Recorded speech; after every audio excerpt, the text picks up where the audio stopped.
Det er vi andre heller ikke, Vicky. Hvad? Jeg siger, vi er heller ikke blevet en dag ældre. Nej. Vicky, vil du starte med at prøve at fortælle lidt om dig selv?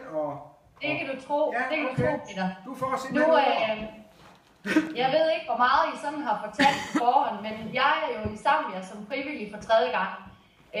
Vi befinder os i den nordlige del af Zambia, lige ned til Lake Tanganyika, som er verdens anden største og verdens længste ferskvandssø. Jeg synes lige, at jeg vil vise jer udsigten fra, hvor jeg sidder. Nu skal jeg se, om jeg kan vise jer det. Kan I se noget? Kan I se søen? Ja.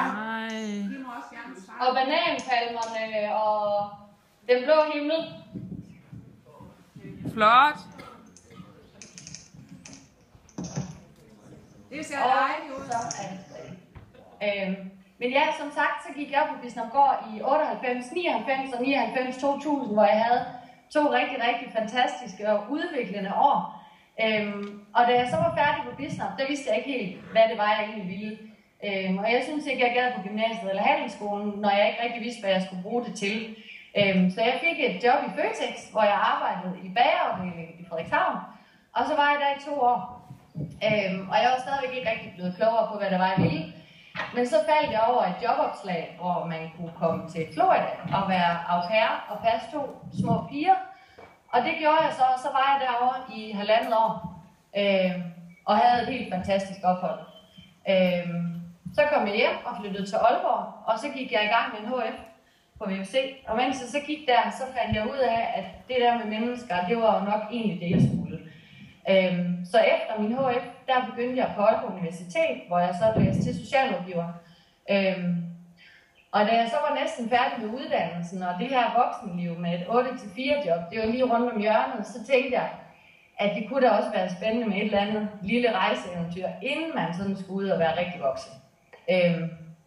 Og så faldt jeg over det her projekt på Facebook, hvor man kunne komme ned og være med til at bygge en gratis efterskole op for unge zambianere, som ikke selv havde råd til at gå i skole. Og det synes jeg, det lød rigtig, rigtig spændende, og så loggede jeg mine studieveninder med.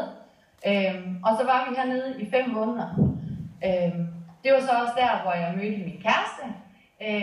Og da jeg så kom hjem, så fik jeg arbejde på Aalborg Kommune på Jobcenter Ung, hvor jeg så var i 2 år, hvor jeg har arbejdet med unge mellem 18 og 25 år, som har problemer ud over ledighed.